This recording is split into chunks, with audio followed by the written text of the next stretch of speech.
예수의 새로 만난 부록 두 번째, 예수의 나라와 공식적인 특성이라는 말씀을 제목으로 좀 나누고자 합니다. 여기서는 이제 우리가 공식적이라고 하는데 예수님이 어떻게 공생에 살았는가 하는 것을 좀 살펴보려고 합니다.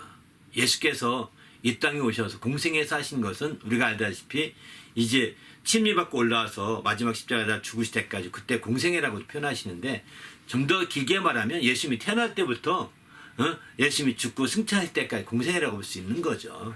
여러분들 넓게 해도 상관은 없습니다. 예수님 생애 자체가 다 공생애니까요. 그러나 좁게는 침례받고 나서부터 이제 예수님이 승천할 때까지를 공생애라고 보시는데, 그 공생이라는 것은 예수님이 공적인 삶을 살았다는 겁니다. 개인적으로 슬쩍 이렇게 하는 삶을 산 것이 아니라 자기가 완전 유리집에 사는 것처럼 다 열린 상태에 살았다는 것입니다. 그렇게 그가 유리집에 열린 것처럼, 유리집에 살면 다 누구나 볼 수 있잖아요. 위, 아래, 옆에 다 볼 수 있는 것처럼 이렇게 보고 사는데, 이렇게 살았던 예수께서 이렇게 살 수 있었던 것은 이제 10가지 면에서 좀 볼 수 있는 거죠.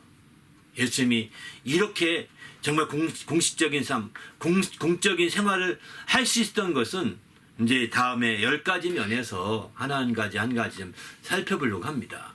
우리가 믿음 생활하면서 정말 우리도 이제 예수님만이 공생애를 살지 않고, 예수님만이 공적인 삶을 살지 않고 우리가 다 공적인 삶을 살고 있다고 그러거든요. 이 말은 여러분 들었을 것입니다. 그런데 예수님이 이렇게 공생애를 살면서 정말 그분이 하신 말씀을 통해서 공생의 특성들을 이해하고 또 우리가 그걸 그대로 적용해서 할 수 있다면 우리도 예수님처럼 공적인 삶을 이룰 수가 있는 거죠. 그러나 예수께서 공생애를 살면서 하신 말씀들 곰곰이 되새겨보면서, 이래서 이분이 공적인 삶을 살 수 있었구나, 이게 동기가 됐었겠구나, 이것이 어떤 큰 이슈가 됐었겠구나, 이렇게 우리가 깊이 이해하지 못하게 되면 우리에게도 아무 동기가 안 있는 거예요. 그러니까 그냥 공적인 삶의 생활에 대해서 전혀 동기부여가 안 되니까 막 사는 거죠. 그건 아니지 않습니까? 공적인 삶을 살아야 우리 하나님을 기쁘시게 할 수 있는 거죠. 예수님이 이렇게 공생애를 살면서 예수님은 어떻습니까? 예수님은 공생애를 살면서 바로 그가 참 행복해 했었던 걸 보지 않습니까? 때로는 고난도 받고 때로는 어려움도 겪었지만 그가 참 행복해하는 것을 보지 않습니까?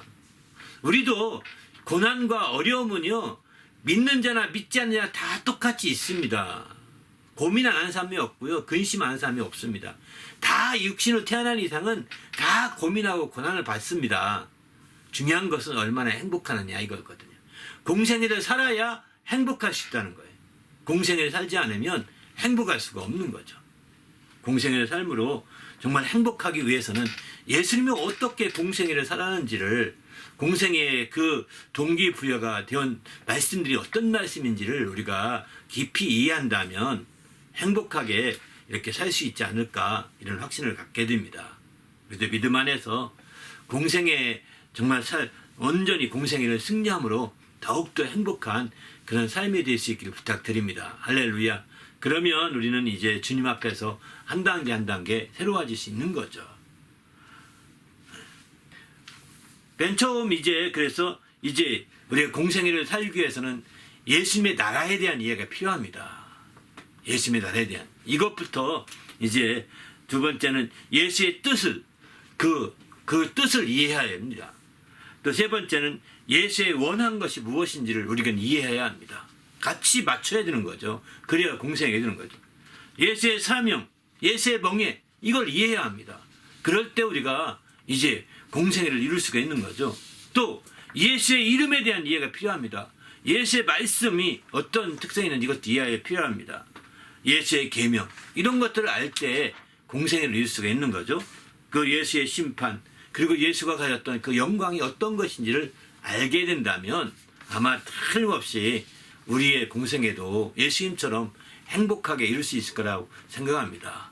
예수님이 이 땅에 와서 잠시 그렇게 하셨지만 우리는 더 긴 기간을 공생애로 산다면 얼마나 더 큰 행복이 있겠습니까? 우리 모두도 이렇게 행복한 생활이 될 수 있도록 부탁을 드립니다. 할렐루야. 이제부터 하나하나 나누도록 그렇게 하겠습니다. 첫 번째는 이제 예수님의 나라는 세상에 속한 것이 아니다. 이렇게 요한복음 18장 36절 이렇게 말씀하죠. 예수께서 대답하시되 내 나라는 이 세상에 속한 것이 아니니라. 만일 내 나라가 이 세상에 속한 것이었더라면 내 종들이 싸워 나로 유대인에게 넘겨지지 않게 하였으리라. 이제 내 나라는 여기에 속한 것이 아니니라. 이렇게 말씀하십니다. 바로 예수께서 이제 행하시던 모든 일들이 예수님의 개인적인 면과 연결된 부분도 있지만 이렇게 공적인 하나님의 나라와 관계된 공적인 부분과 연결이어서 예수님이 말씀합니다. 예수님이 속해 있는 모든 것들에 대해서 말씀하실 때 그런 공적인 부분에서 예수님의 언급을 통해서 이런 예수님께는 이런 특성이 있었구나. 예수님은 이런 나라를 지향하는구나. 예수님이 이런 것들을 이제 사명으로 갖고 있구나. 이런 것들을 좀 나누고자 하는 겁니다. 그래서 여기서 먼저 첫 번째 예수의 나라는 이 세상에 속한 것이 아니다. 우리가 예수님의 나라에 대해서 많이 생각을 하지만 또 하늘나라 또는 하나님 나라, 천국 이런 부분에 대해서는 많이 생각하지만 실제로 이와 같이 예수의 나라, 내 나라라고 표현한 거기에 대해서는 많이 생각하지 못한 것 같습니다. 그러다 보니까 이제 예수께서 지향하는 그 나라는 어떤 나라인지 우리가 이해하고 그렇게 살지 않게 되면 안 되는 거죠.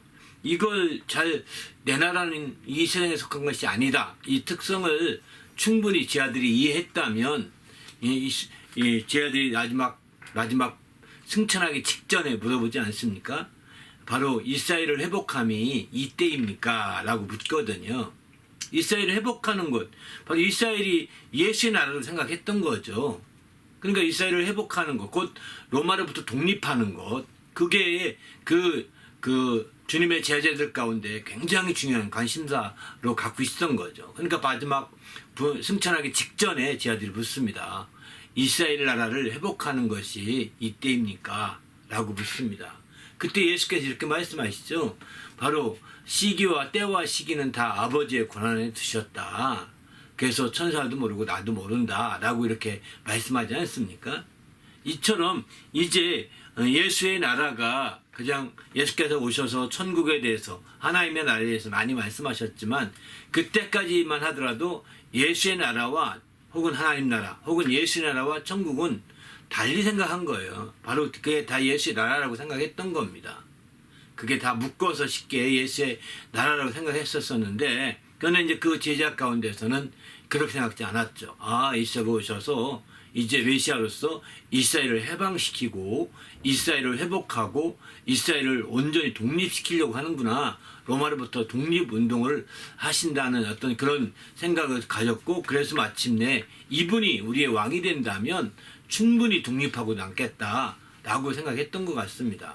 그래서 오병 이하로 5,000명을 먹이고도 많은 걸 남았을 때 이분이라면 최고의 왕이 될 것이다 라고 그들은 생각했고 때마침 그 갈릴리 지역 주변에는 바로 예루살렘에서 도망쳐온 독립운동가들이 많이 있었다고 합니다. 예루살렘에서 도망쳐서 갈릴리 지역으로 오게 되거든요. 근데 갈릴리 지역으로 와서 거기는 이제 따뜻하기도 하지만 도망갈 수가 있거든요. 또 변두리이기 때문에 예루살렘에서 멀리 떨어진 변두리이고 또 도망갈 수 있고 어디로 도망가느냐? 바로 갈릴리 호수 북동쪽으로 올라가면 거기가 바로 골란고원이라고 큰 높은 고원지대입니다. 그리고 그 고원지대 더 가게 되면 헬몬산이 그 안에 있거든요. 그러니까 거기 헬몬산은 아주 빙하가 여전히 있을 만큼 3,000m급 이상 되는 산이라고 합니다. 그러니까 그곳에 도망가는 거예요. 피신할 수가 있는 거예요. 그러나 이제 예루살렘 이쪽에는 도망가는 데 한계가 있고 거기는 도망가더라도 이제 광야지대밖에 없으니까 어렵죠. 그러나 이제 그 갈릴리 지역은 이제 그 고원도 있고 또 산도 있고 빙하도 있고 이렇게 되기 때문에 도망가도 사는 게 충분히 가능한 거예요. 그런 상황에서 많은 열심당원이라고 표현하죠. 독립을 지향하는 열심당원들이 마침내 그쪽이 많이 살았는데 예수님의 그런 모든 놀라운 역사, 놀라운 역사들을 보면서 바로 이제 예수님을 많이 따랐던 거죠. 그 중에 대표적인 몇몇 사람이 있었는데 어쨌든 이렇게 생각했었는데 예수님이 승천하기 직전에 비로소 그때를 이룰 때가 왔나 보다 생각했는데 그게 아니었던 거죠. 그래서 주님은 이제 그건 모두 아버지 권한에 둔 것이다 라고 말씀하시면서 말씀합니다. 오늘 이제 요한복음 18장 조금 전에 인용했던 36절 말씀은 예수께서 빌라도하고 이렇게 신문 과정에서 얘기한 내용입니다. 제 아들에게 말한 것이 아니거든요. 제 아들은 지금 예수의 나라가 어떤지 잘 모를 수도 있습니다. 빌라도랑 신문 과정에 있었던 것을 이제 그것을 들었던 사도 요한이 이렇게 기록했던 것 같습니다. 바로 빌라도가 묻죠. 내가 뭐 처음엔 왕이냐? 이렇게 묻습니다. 그러니까 내가 그 왕이라는 말을 주님은 둘러서 됩니다. 내가 그니라. 이렇게 말씀하시죠. 그러면 내 나라가 이 세상에 속한 것이 아니다. 라고 말씀하시면서 만일 내 나라가 이 세상에 속한 것이었으면 내 지하들이 나가서 싸워서 나를 유대인에게 넘겨주지 않았을 것이다. 이렇게 말합니다. 바로 내 나라는 여기에 속한 것이 아니다. 라고 다시 한번 말씀하시는 거죠. 그렇습니다. 이렇기 때문에 이제 예수님의 나라에 대해서 우리가 충분히 이해해야 되는 거죠. 우리가 이 땅에 살면서 예수님의 나라를 위해서 함께 사는 자들이거든요. 곧 하나님 나라요. 또 천국이라고 할 수 있고 예수님의 나라라고 할 수 있는데 그것은 이 세상에 속한 것이 아닙니다. 그래서 우리가 예수님의 나라를 잘 이해하게 되면 이 세상에 속한 것들과 정말 어느 정도 거리를 둘 수밖에 없습니다. 그래서 참된 신앙을 지향하는 그런 모든 무리들은 정치와 종교를 분리하려고 하는 거죠. 교회와 바로 정치를 분리하려고 하는 겁니다. 개인적으로는 어떤 성향이 있을 수는 있습니다. 그러나 우리 신앙과 신앙을 정치와 이렇게 합해버리게 되면 이거는 오히려 신앙 때문이 아니라 정치적인 것 때문에 완전히 이제 핍박을 받게 되거든요. 피할 수가 없는 겁니다. 정치적인 문제로. 이걸 이제 알게 된 것이 바로 영국의 청교도들이었죠. 영국의 청교도들이었는데 영국의 청교도들이 이제 청교도 혁명을 일으켜서 정권을 장악하지 않습니까? 그 장악한 후에 마침내 이제 크로멜이라고 하는 아주 훌륭한 신앙적으로 훌륭한 정치인을 앞세웁니다. 그런데 청교도 운동 청혁명이 뒤집어지잖아요. 이렇게 되면 큰 핍박을 받게 됩니다. 그들은 순수하게 신앙으로 이제 더 이상 그 대상 안 되겠다. 왕을 물리치고 이제 시민들이 나를 만들어야 되겠다라고 생각했는데 그게 오히려 뒤집혀지면서 핍박을 받게 됩니다. 그래서 그들이 피해서 네덜란드로 왔다가 거기서 배를 구해가지고 미국으로 왔습니다. 그 청교도들이. 그래서 세운 것이 미국이거든요. 그래서 이 북미 땅으로 와서 나라를 세웠고 거기서는 이제 정치와 종교를 분리시키려고 원칙적으로 정했던 거죠. 그러나 이제 이게 점점점 세상이 오래 가면 갈수록 정치와 종교가 타협하게 됩니다. 타협하게 되면서 이제 더 신앙의 타락을 가져올 수밖에 없는데 지금도 많이 그런 상황이라 할 수 있겠죠.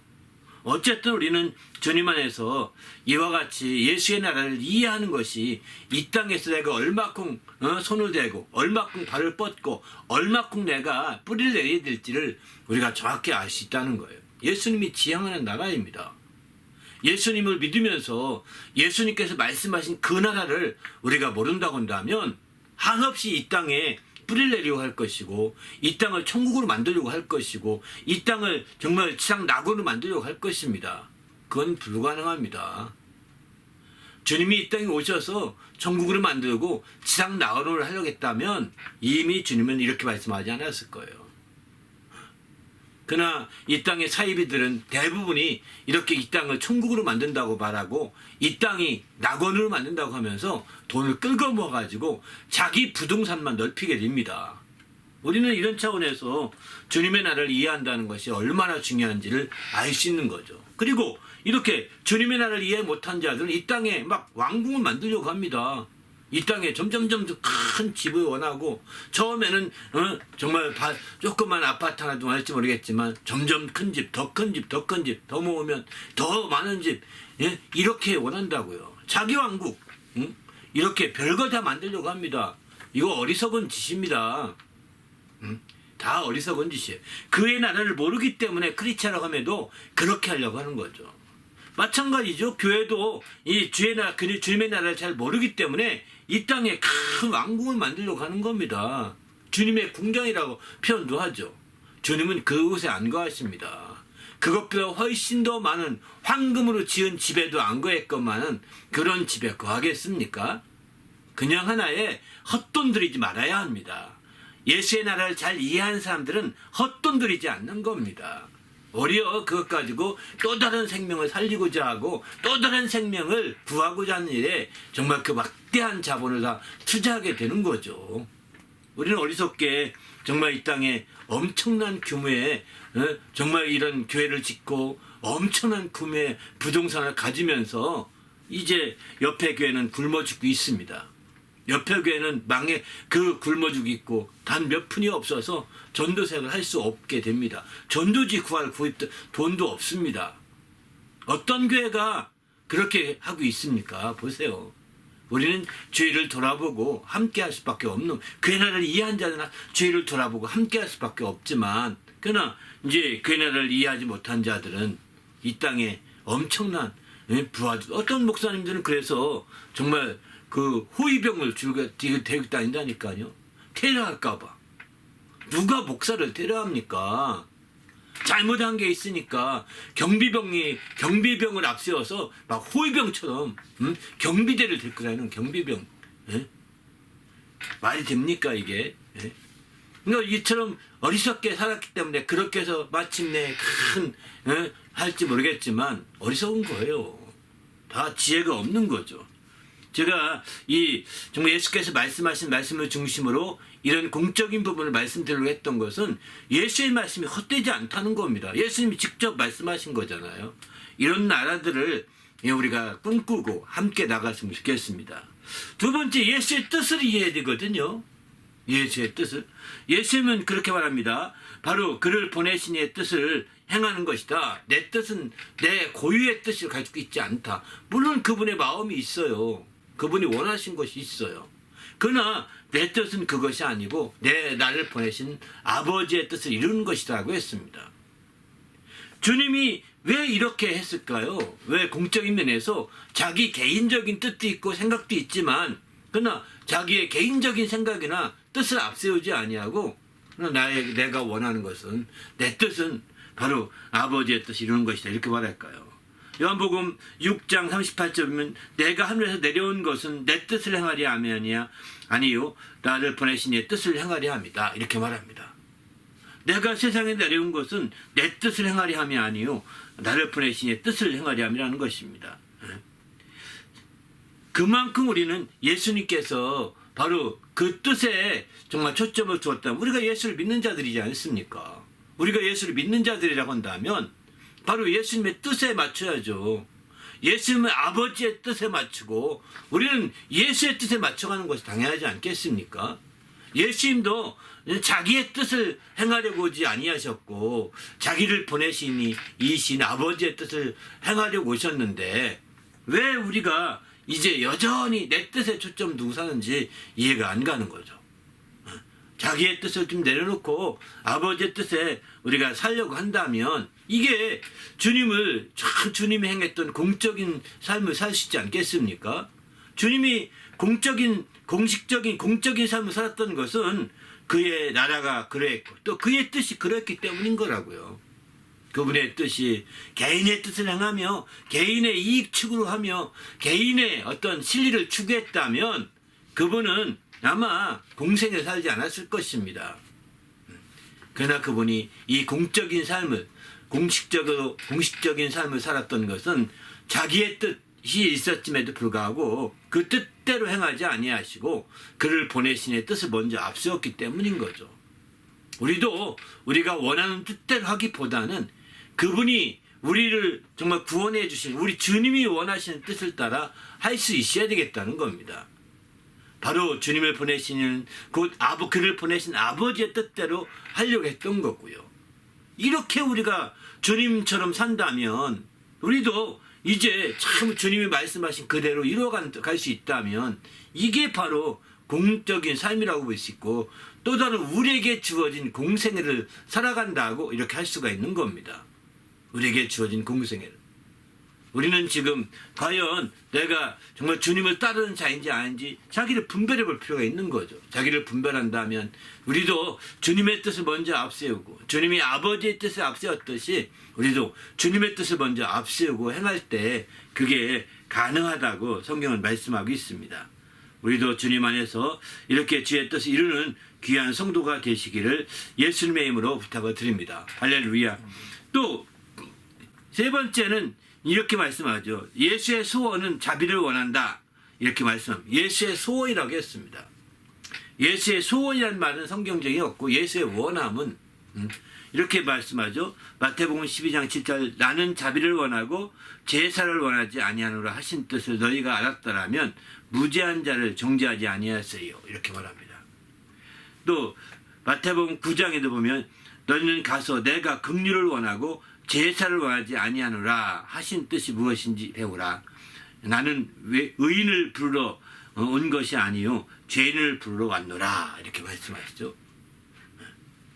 바로 예수님이 말씀합니다. 나는 자비를 원하고 제사를 원하지 아니한다.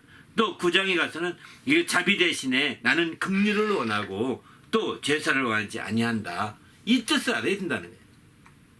주님이 지향하는 것은 주님이 생각하는 것은 앞에 뜻이라고 했지만 바로 이런 뜻을 갖고 있는 거죠.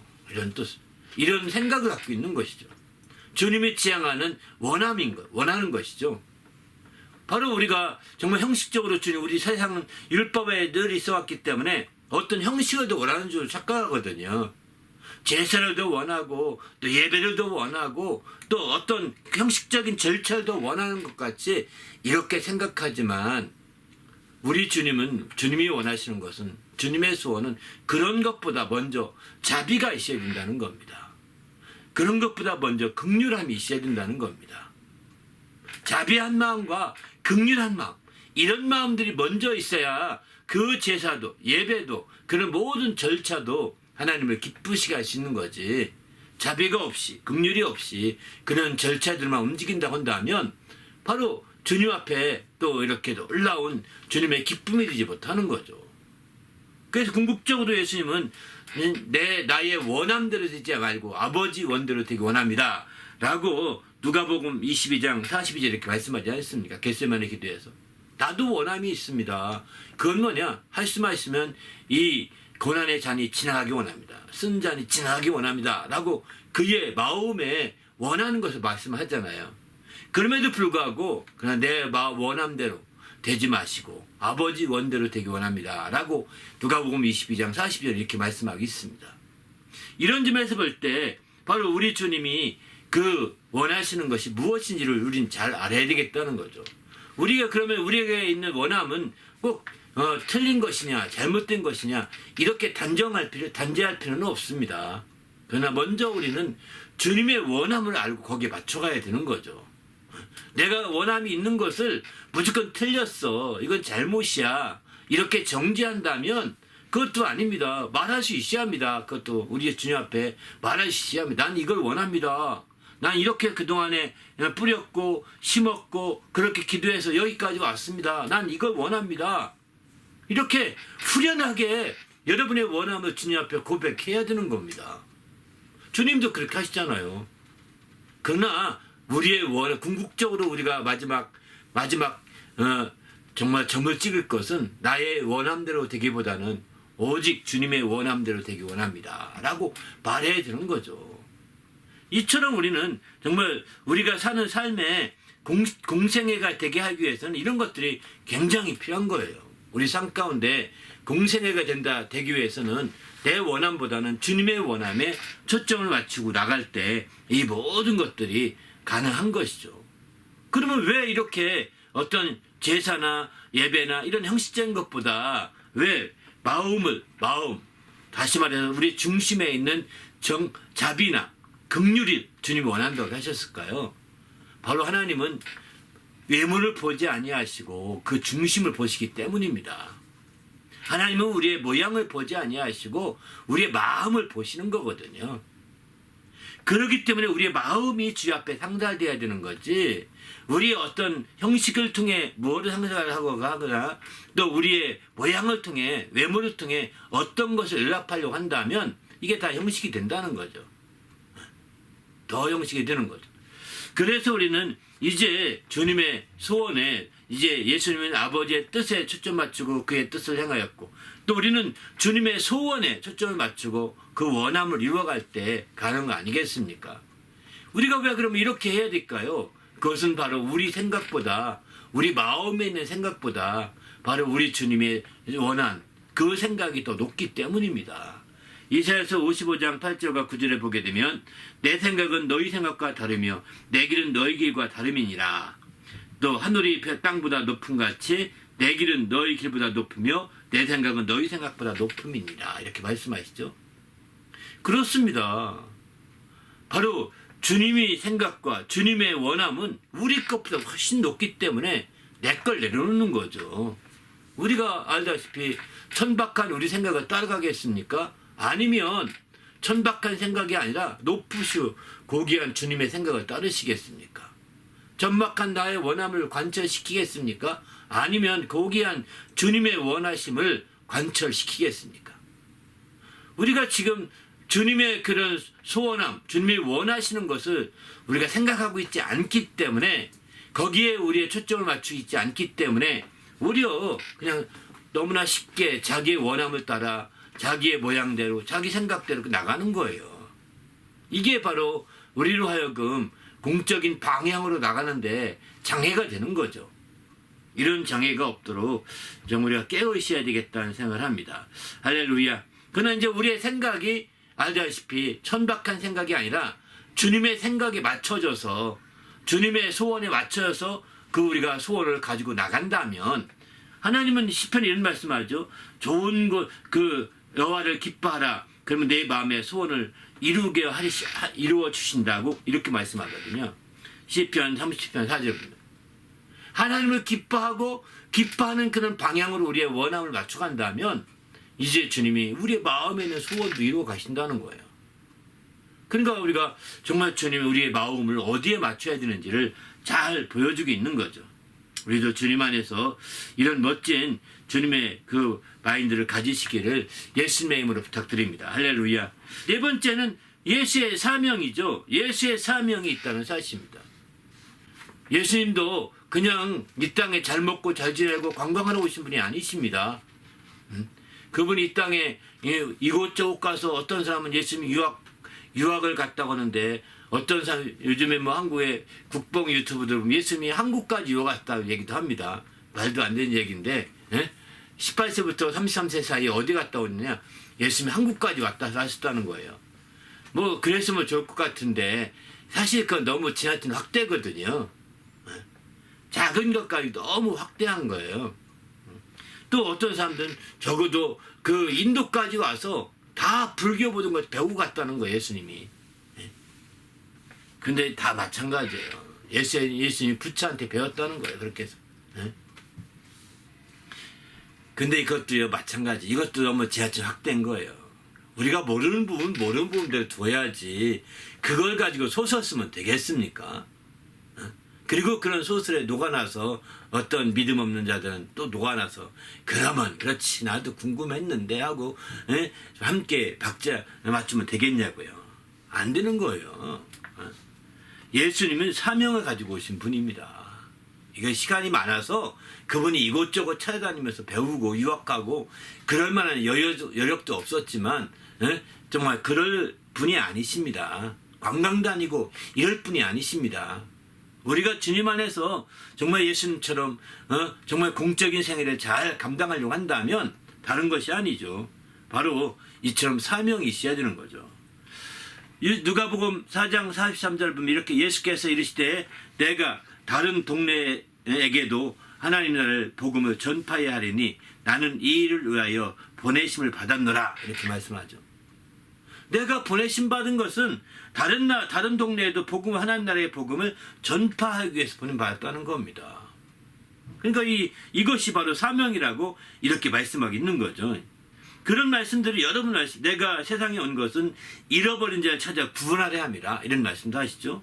또 인자가 온 것은 섬김을 받으려 함이라 섬기려 하고 자기 목숨을 많은 사람의 대속물로 주려 함이라 이렇게 말합니다.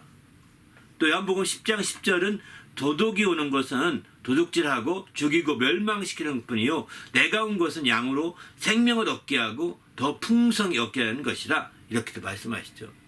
이렇게 주님이 온 것은 복음을 전파해서 구원하고 생명 얻게 하는 데 초점 두고 있다는 것을 말씀하고 있습니다.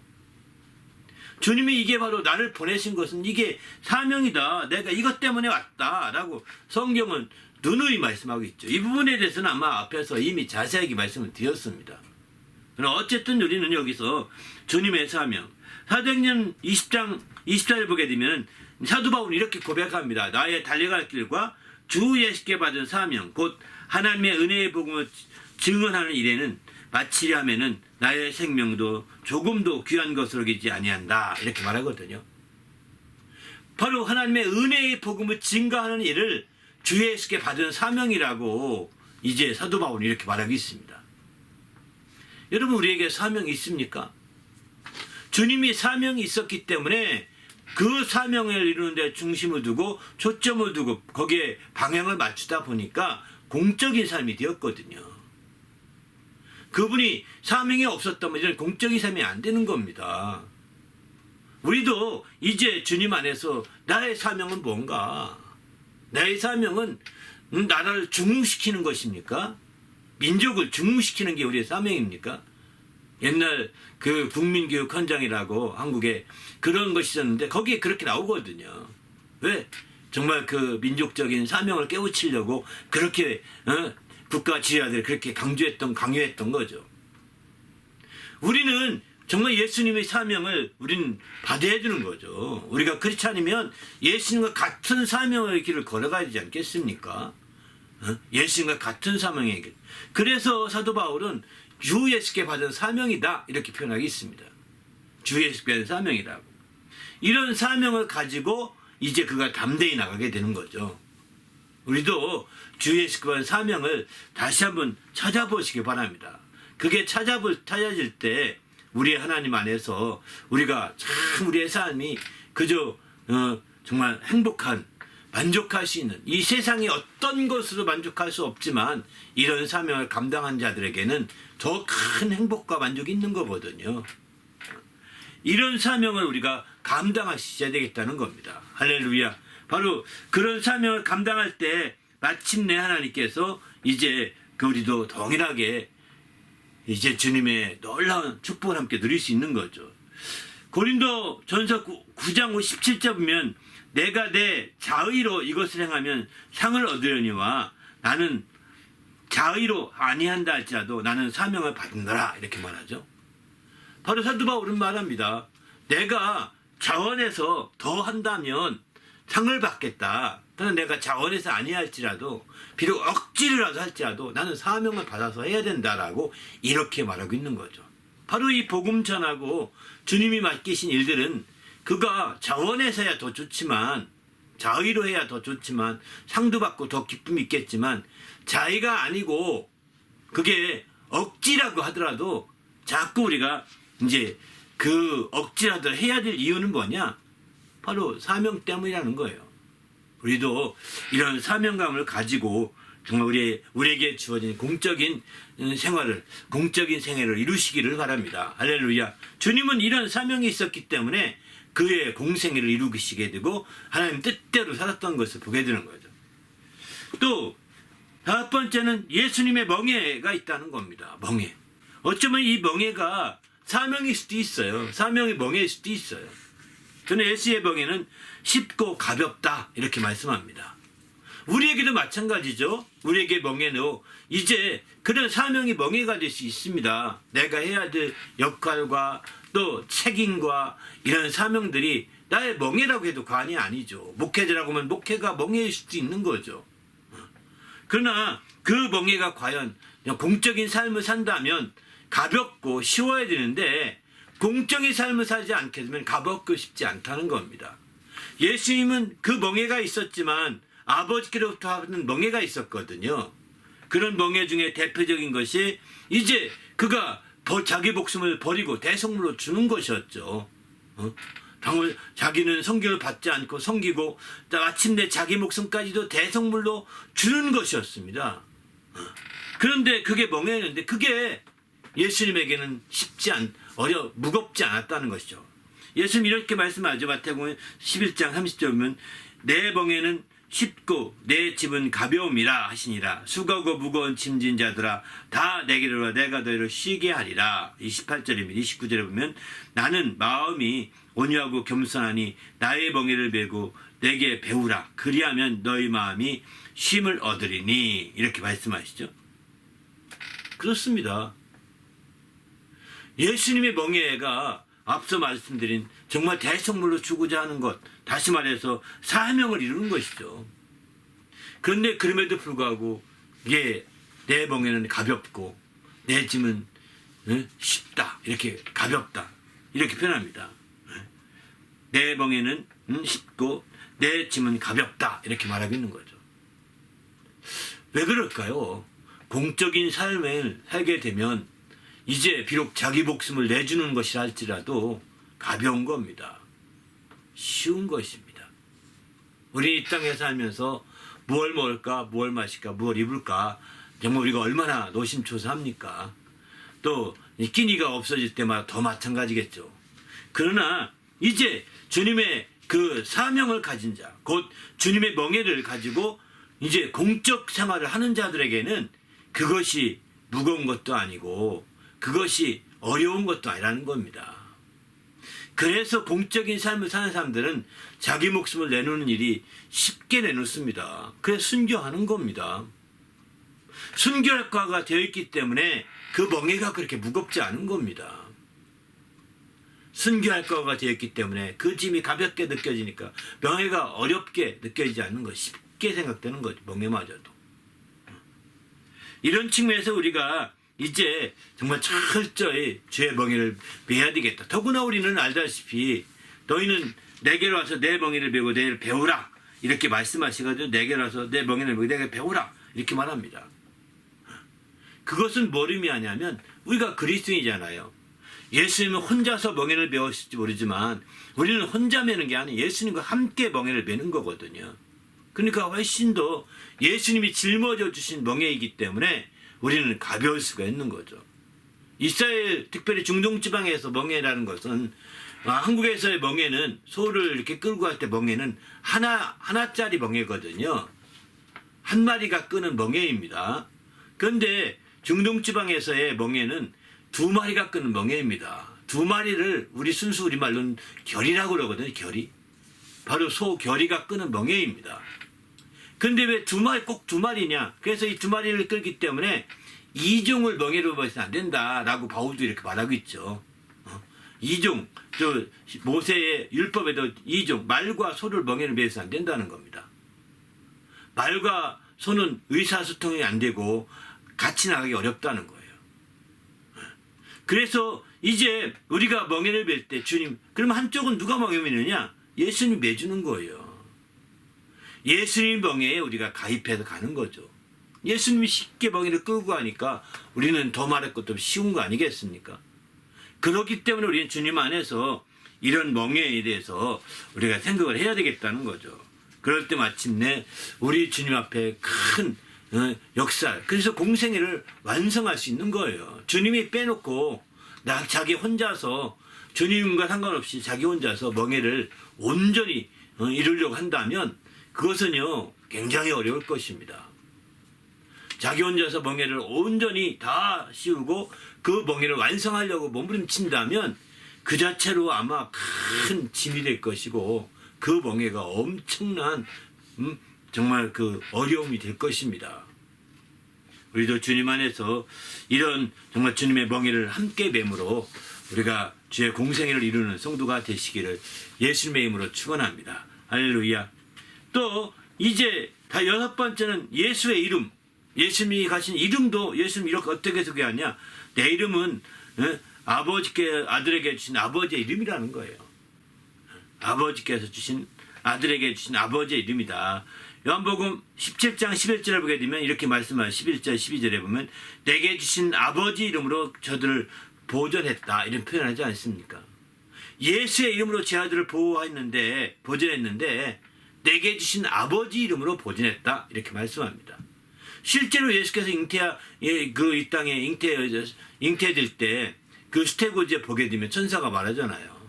바로 이름을 예수하라 이렇게 이름을 지어주지 않습니까?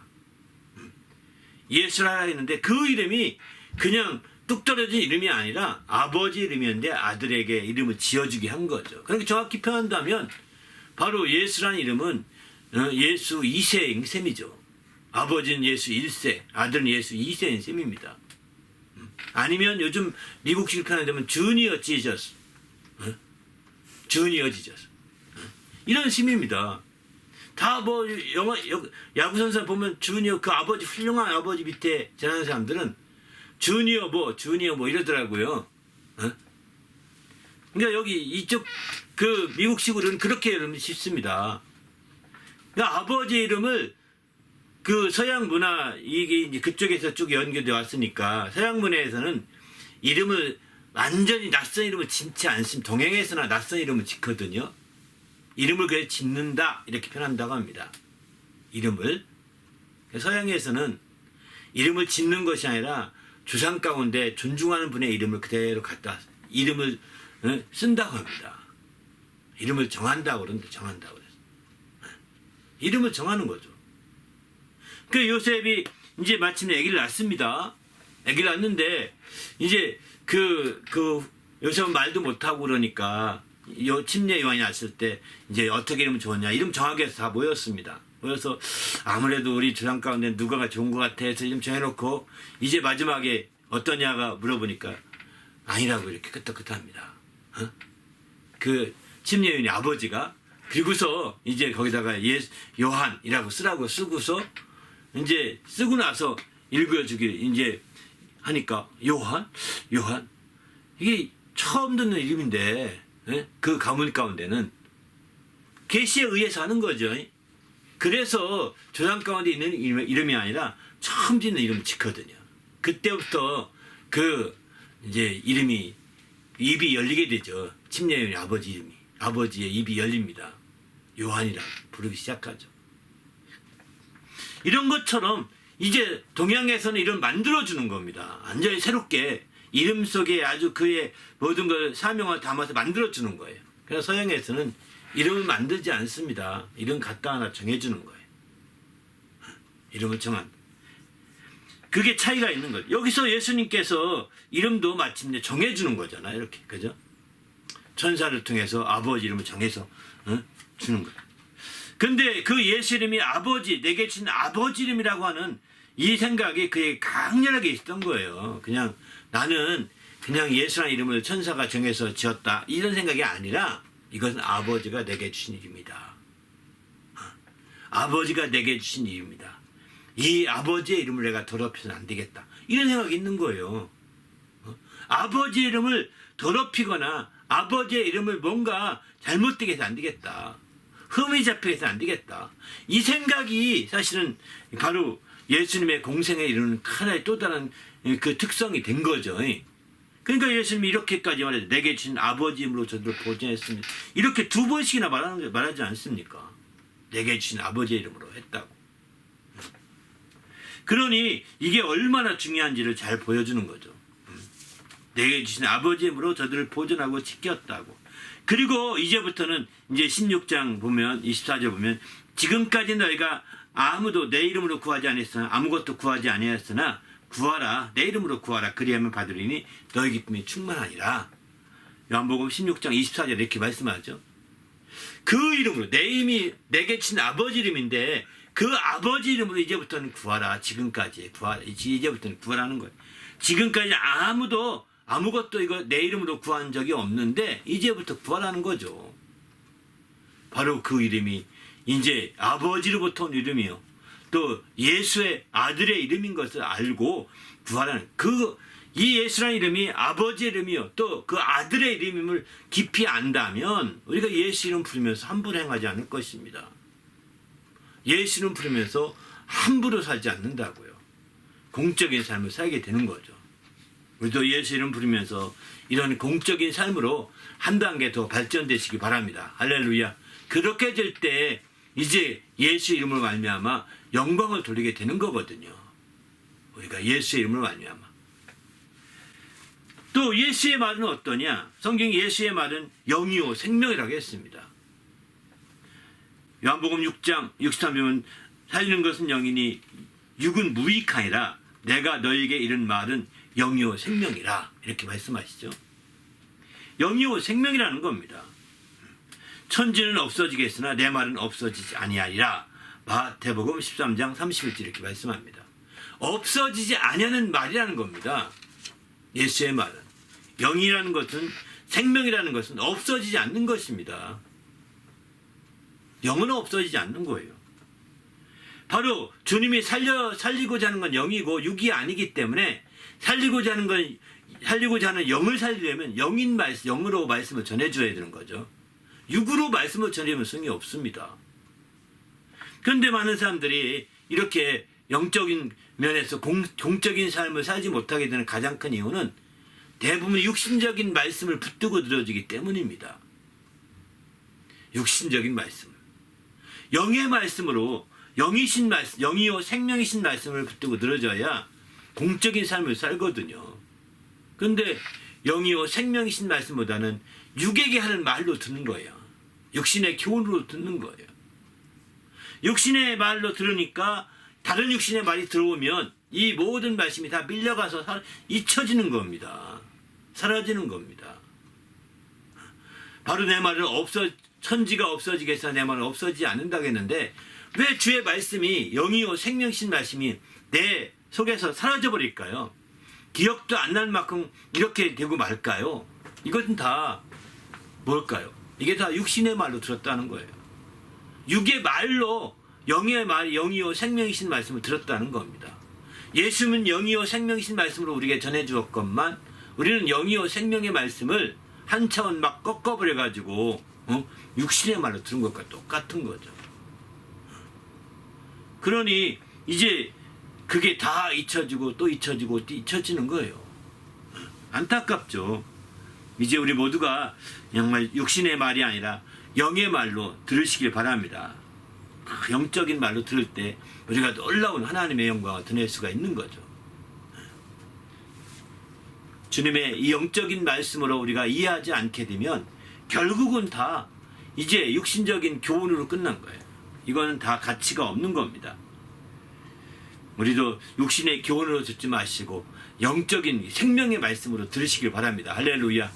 그래서 그 들었던 사람 중에 누가 12지하 중에 베드로가 이렇게 말하잖아요. 당시 12지하들에게 이제 12지하를 많이 따르는 무리들에게 예수께서 내 살을 먹어라 내 피를 마시라 내 살과 내 피는 참된 음료요 참된 양식이요 참된 음료다 라고 쭉 설명했어요. 그러니까 그 많이 듣던 무리들이 그 말을 이해하지 못해서 수군거리면서 떠나가게 됩니다. 수군거리 떠나가게 될 때 정말 우리가 식인종도 아닌데 식인처럼 내 살을 먹고 피를 마시라고 하는데 이건 이상하다. 예수님이 좀 이상하게 말씀하신다. 이렇게 해서 이제 어쩐 여러 가지 일로 떠났던 것 같아요.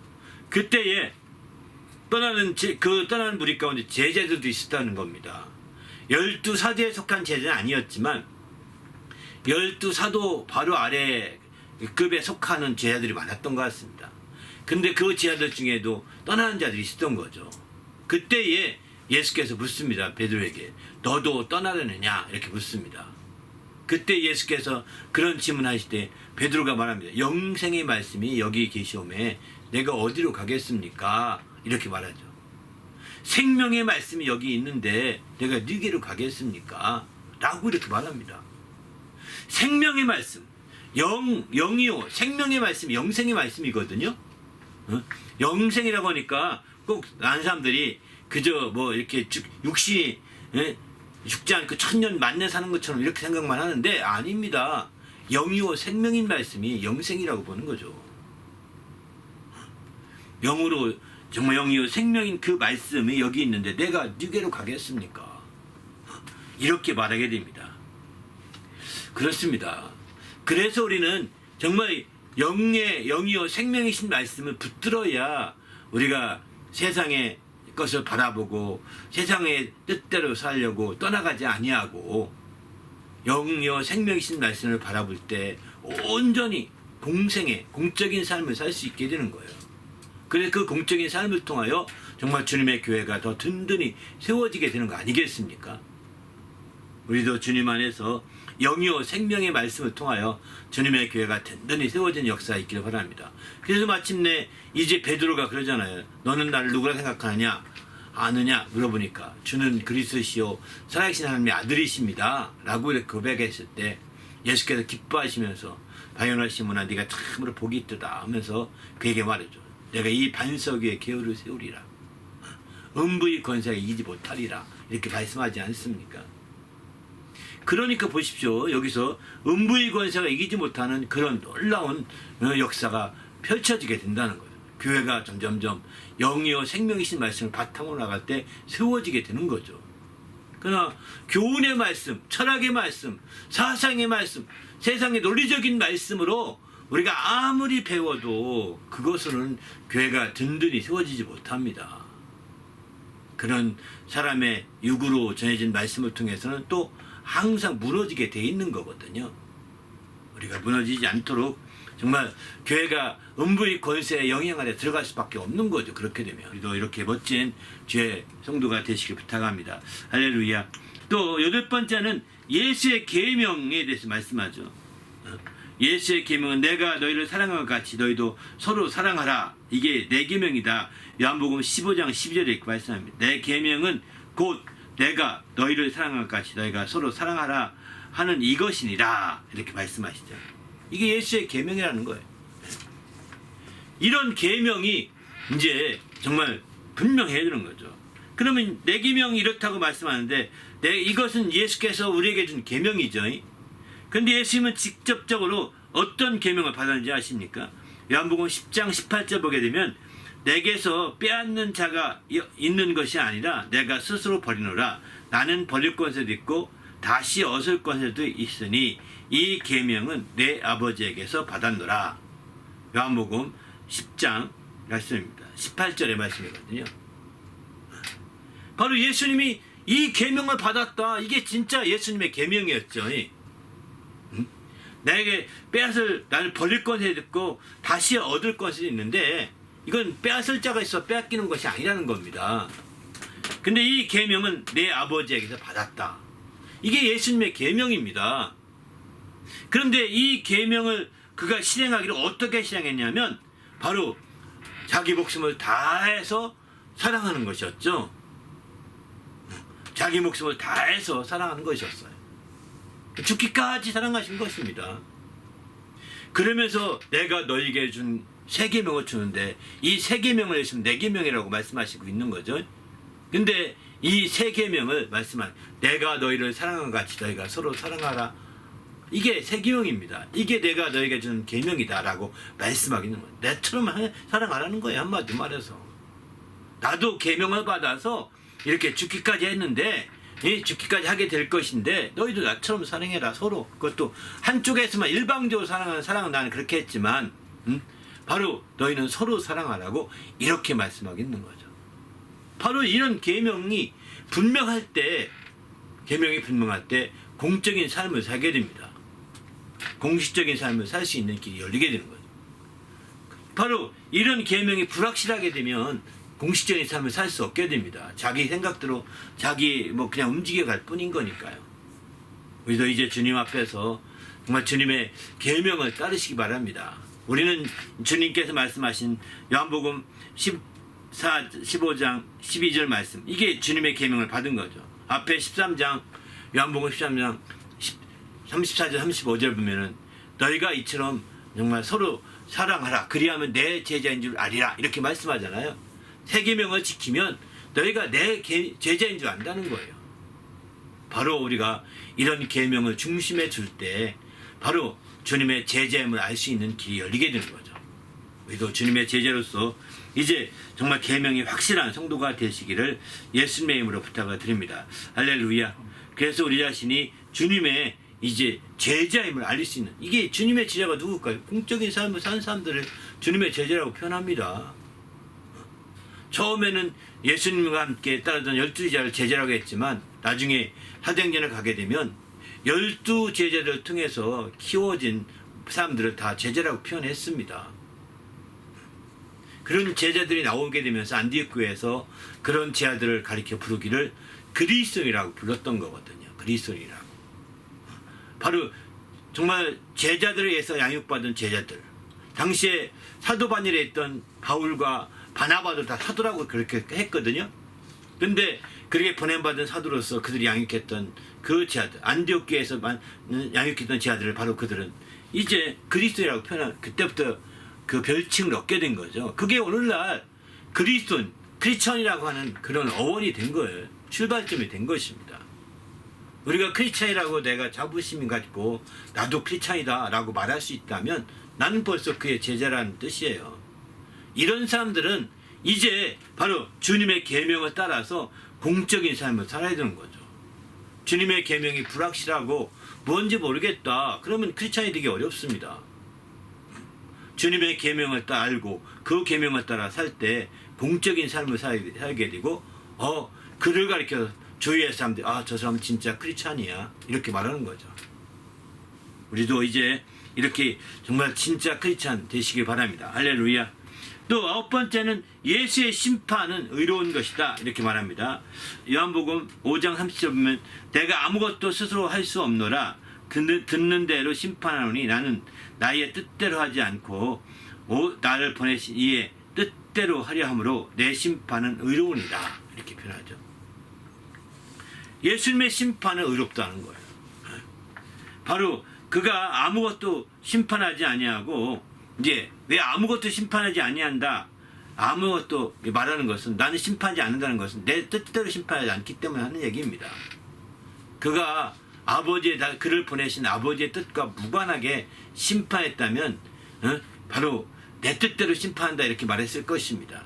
그러나 그가 심판을, 아버지께로부터 심판할 권세를 위임받아서 이제 심판하게 되는데, 이제 그때에 그 아버지께서는 요한복음 5장 27절 보면 인자됨으로 말미암아 심판할 권세를 아들에게 주셨다고 이렇게 말씀하시고, 22절 보게 되면 아버지께서 아무도 심판하지 아니하시고 심판을 다 아들에게 맡기셨다 이렇게 했거든요.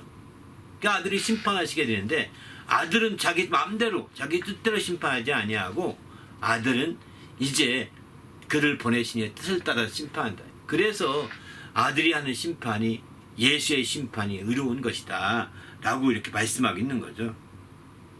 그렇습니다. 그러니까 우리가 정말 의로우신 심판을 늘 바라볼 때 이제 정말 우리가 공적인 삶을 살 수 있는 거죠. 의로우신 심판을 바라보지 않게 되면 나도 반드시 심판받을 것이고, 그 의로운 심판은 의롭게 된다는 사실을 깊이 알게 되면 알게 될수록 이제 더 정신을 바짝 차리고 공적인 삶을 살게 됩니다. 근데 심판이 정말 의롭다는 것을 못 믿게 되면, 그걸 신뢰하지 않게 되면 공적인 삶을 안 삽니다. 왜? 다 돈 있으면 무죄요, 돈 없으면 유죄가 되는 세상이라고 한다면 누가 그렇게 살려고 하겠습니까? 그러니까 공적인 삶을 안 살죠. 다 편법을 쓰면 살지 않겠습니까? 편법으로 살았기 때문에 편법으로 의가 이루어진다고 생각하는 거죠. 우리는 그래서 심판에 대해서, 의로우신 주님의 심판에 대해서, 아버지의 그 심판에 대해서 우리가 깊이 알고, 그분이 심판이 의롭기 때문에 이제 우리가 그분의 심판을 앞두기는 우리로서는 이제 그분 앞에 더 공적인 삶을 살아야 되는 거죠. 그냥 편법을 써서 우리가 살다가 망하는 자가 없어야 되는 거죠. 우리도 이제 주님 안에서 이런 편법으로 망하는 그런 자가 되지 마시고, 또 우리 자신이 더 철저히 정말 주님 앞에서 새롭게 이렇게 되시길 부탁드립니다. 더 나가서 이제 마지막 10번째는 이제 예수의 영광을 우리가 바라봐야 되는 거죠. 예수의 영광은 창세전부터 나를 사랑하심으로 내게 주신 것이다 라고 이렇게 말씀하거든요. 요한복음 17장 24절에 보면 아버지여 내게 주신 자도 나 있는 곳에 나와 함께 있어 아버지께서 창세전부터 나를 사랑하심으로 내게 주신 나의 영광을 그들로 보게 하시기를 원하옵나이다. 이렇게 하거든요. 예수님이 가진 영광을 제 아들이 볼 수 있도록 지금 기도하고 있는 장면이잖아요. 그 영광을 어떻게 얻는 영광이냐? 아버지께서 창세 전부터 나를 사랑하심으로 내게 주신 영광이었다. 창세 전부터입니다. 나를 사랑하심으로 내게 주신 나의 영광이라고 표현하지 않습니까? 예수님은 이런 영광을 가지신 분이십니다. 이 영광을 제 아들이 보기 원했어요. 예수님은 지금 이 땅에 오시기 전부터, 창세 전부터 그 영광을 가지고 누렸었기 때문에 그는 공적인 삶을 살게 된 거죠. 그걸 영광을 못 봤으면, 영광을 누리지 못했으면 아마 공적인 삶을 사는데 쉽지 않았을 수 있죠. 어떤 면에서는.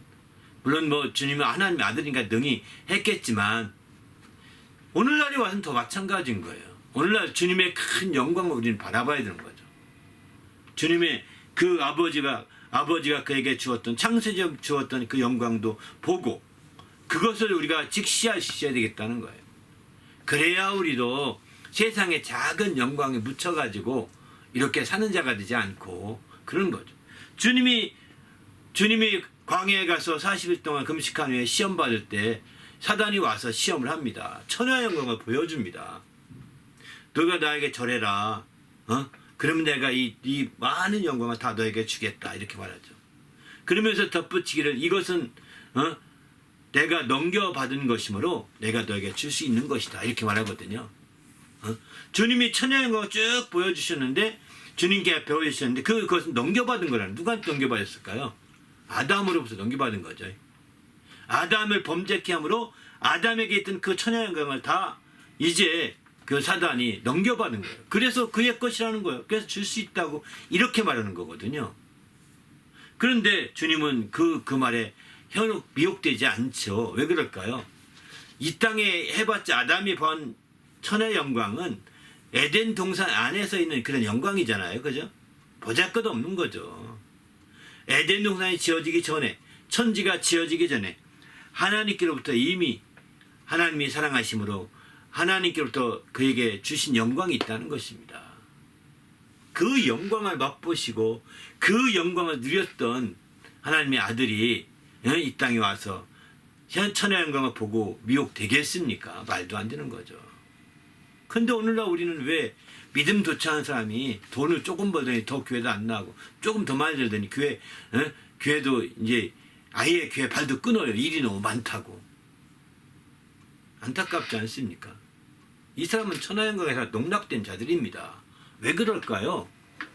바로 하나님의 아들의 그 영광을 보지 못했기 때문입니다. 하나님의 아들의 영광을 보았다면 그 많은 천하의 영광으로도 그를 미혹하지 못했을 텐데, 그 천하의 영광으로 미혹되는 만큼 그는 하나님의 영광을 늘 보지 못했던 거예요. 우리는 이 영광을 누려야 합니다. 이 영광을 힘입어야 합니다. 그럴 때 드디어 우리가 마침내 이길 수가 있는 거죠. 우리 모두도 이 영광으로 말미암아서 정말 공적인 삶을 능히 이룰 수가 있는 거예요. 이 영광이 없으면 미혹받아서 자꾸 빗나가는 겁니다. 빗나가는 삶을 피할 수가 없다는 거예요. 이렇게 안 되도록 우리가 깨어있기를 부탁드립니다. 할렐루야. 그래서 우리 자신이 적극적으로 이렇게 깨어서 주님을 바라보고 주님만 의지하고 주님 앞에 달려나가시 부탁드립니다. 바로 이렇게 10가지는 앞서서 이제 주님을 통해서, 주님이 말씀하신 것 통해서 주님이 공생을 이룰 수 있도록 정말 그의 큰 원동력이 됐던 말씀이라는 겁니다. 주님이 3년 공생애로 사시지 않습니까? 그 사시는 동안에 그가 그 어느 한 구석에서도 그가 미혹되지 아니하고 끝까지 마지막까지 달려나가셨던 것은 이런 영광을 받고 또 이런 모든 10가지의 이런 내용들이 있었기 때문에 그가 정말 그 철저히 하나님 뜻대로 살 수 있었고 마침내 이 땅에서 십자가를 죽기까지 하신 것이죠. 이런 측면에서 볼 때 우리가 누구나가 다 우리의 공생애가 있다는 말을 합니다. 그런데 그 공생애를 이루기 위해서 내가 어떻게 살아야 될까라고 하는 그런 생각을 별로 안 합니다. 당연히 예수만 믿고 교회만 나가면 공생애려니 하거든요. 아닙니다. 그거 교회 발붙인 사람들이 수십 년 다 가다가 교회 끊는 사람도 많습니다. 자기 아버지와 함께 그렇게 교회 열심히 나가던 그런 아들도 이제 50대가 됐는데 이제 아버지가 목사로 살다가 그가 떠나니까 우리 엔티 크리스천도 한다고 하지 않습니까? 말이 되나요? 우리는 주님 안에서 정말 공생애가 뭔지 모르기 때문에 그냥 그 집안의 아버지를 통해서 밥벌이가 되니까 자식들은 그냥 밥벌이로 먹고 살다가 아무 생각 없이 사는 거예요. 그냥 아버지가 직장생활에서 돈 벌어온 것처럼 먹고 살다가 이제 아버지가 돌아가시니까 자기가 뭘 해야 되는데 할 게 없어. 엔티크리스천 운동하는 거예요. 그래서 책도 쓰고 그래서 좀 몇 푼 먹고 살지는 모르겠지만 이게 맞느냐는 거예요. 공생애는 우리는 평생 가는 거예요. 아버지가 죽어도 가고 아들이 죽어도 가고 할아버지가 죽어도 내 공생인 거예요. 자기의 공적인 삶을 살아야죠. 예수 믿으면, 크리스찬이면. 그런 삶을 살려고 하지 않는 것을 보면서 우리는 예수님을 통해서 그런 모습을 배워야 되겠다 생각이 들었습니다.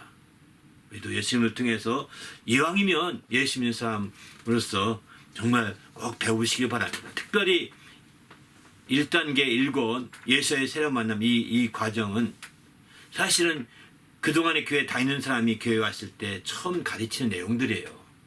새신자에게 이 내용 하는 것이 아닙니다.